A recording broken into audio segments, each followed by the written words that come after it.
Diet Sonbhadra के online classes में आपका पुनः स्वागत है। आज मैं चर्चा करूंगा डीएलएड द्वितीय सेमेस्टर के वर्तमान भारतीय समाज एवं प्रारंभिक शिक्षा पे। पूर्व के क्लास में हमने स्वामी विवेकानंद के जीवन दर्शन, उनके अनुसार शैक्षिक सिद्धांत और शिक्षा के उद्देश्यों पर चर्चा की थी। आज इसे आगे बढ़ाते हुए हम चर्चा करेंगे स्वामी विवेकानंद के अनुसार पाठ्यक्रम। शिक्षा के उद्देश्यों की पूर्ति के लिए पाठ्यक्रमों की अहम भूमिका होती है। यदि बच्चों के आध्यात्मिक विकास के लक्ष्य को प्राप्त करना है तो शिक्षा को महत्वपूर्ण योगदान देना होता है।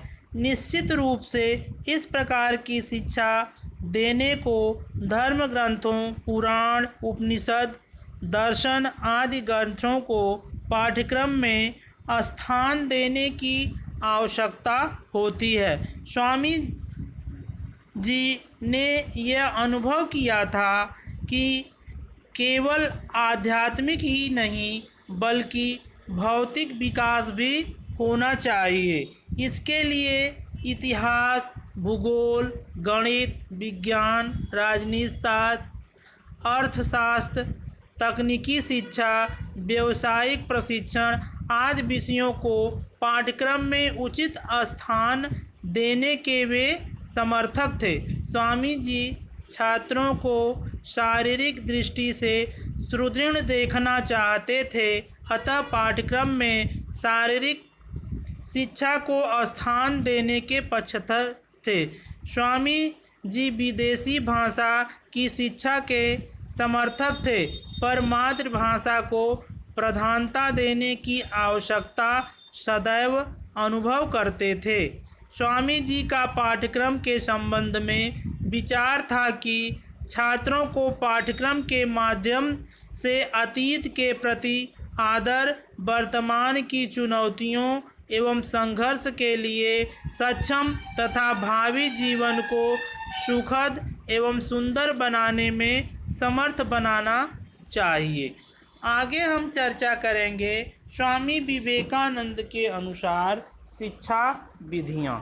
स्वामी विवेकानंद ऐसी शिक्षा प्रणाली को इस देश के लिए उपयुक्त समझते थे जो व्यक्ति को जीवन में आने वाली संघर्ष के लिए तैयार करे, इसे इस योग्य बनाए कि वह चुनौतियों का डटकर मुकाबला कर सके।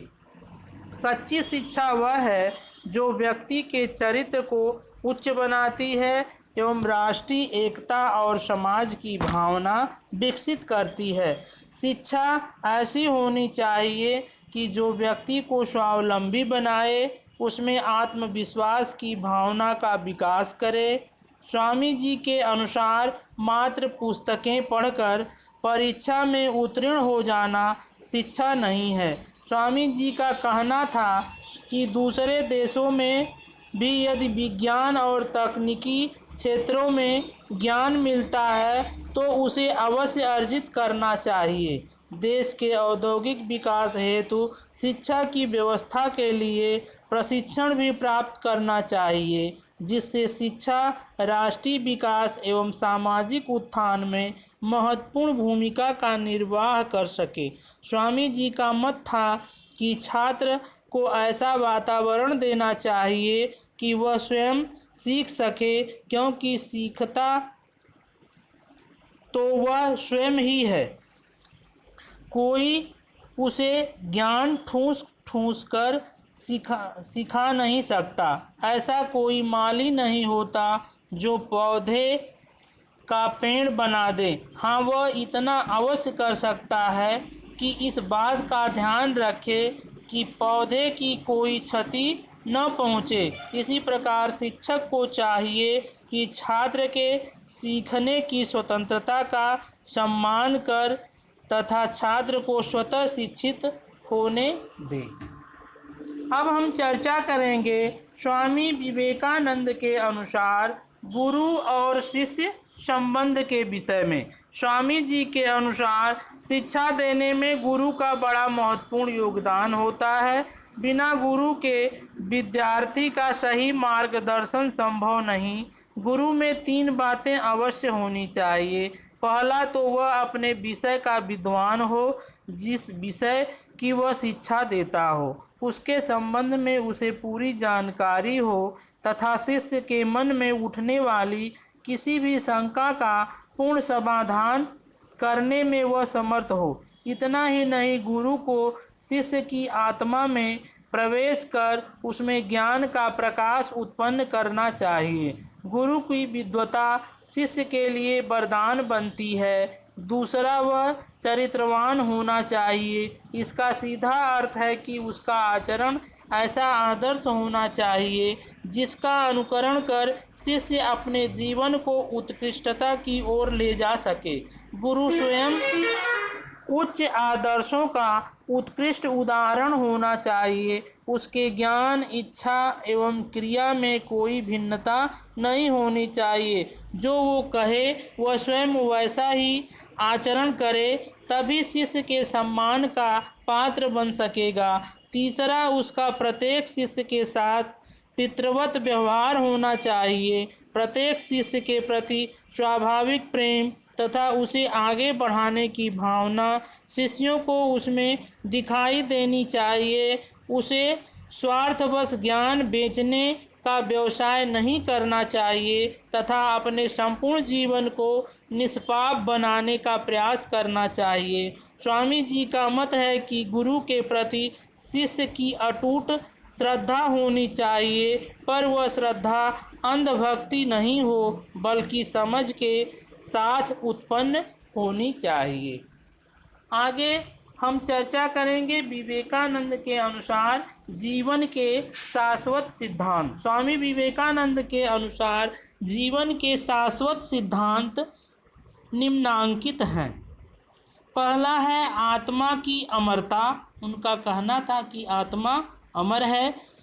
कृतज्ञता और विनम्रता का आचरण करना, माता पिता एवं गुरु का सदैव ऋणी रहना, प्राणी मात्र में परमात्मा के दर्शन कर सबके प्रति मैत्री भाव रखना, जीवन में कर्तव्य या कर्म करना कष्ट उठाकर भी, अर्थात हर व्यक्ति को अपने जीवन में कष्ट उठाकर भी कर्म करते रहना चाहिए। परमात्मा की सत्ता पर अटूट श्रद्धा।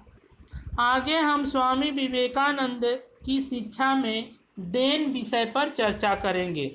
स्वामी विवेकानंद ने शिक्षा दर्शन में प्रकृतवाद, आदर्शवाद तथा प्रयोजनवाद आदि सभी मुख्य दार्शनिक विचारधाराओं की झलक दिखाई पड़ती है।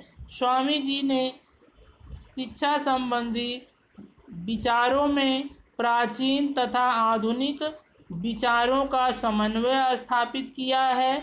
संक्षेप में भारतीय शिक्षा को उनकी देन का उल्लेख हम कुछ बिंदुओं पर कर सकते हैं। जैसे स्वामी जी ने वेदांत को व्यवहारिक रूप प्रदान किया।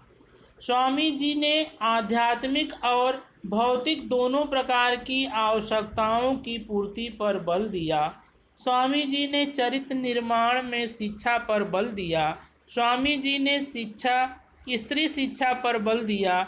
स्वामी जी की एक महत्वपूर्ण देन बालकों के लिए व्यावसायिक शिक्षा की व्यवस्था करना था। स्वामी जी ने शारीरिक शिक्षा पर बल दिया है। स्वामी जी ने जन शिक्षा संबंधी विचार पर बल दिया। स्वामी जी ने बालक की क्षमताओं के आधार पर शिक्षा की व्यवस्था करने पर बल दिया है। स्वामी जी ने शिक्षक और विद्यार्थी दोनों के लिए ब्रह्मचर्य पर बल दिया है। स्वामी जी ने रामकृष्ण मिशन की स्थापना की है।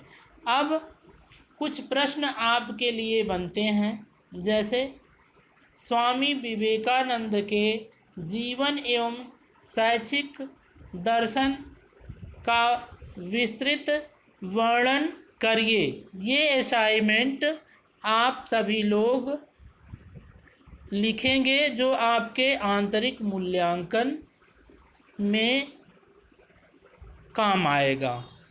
धन्यवाद।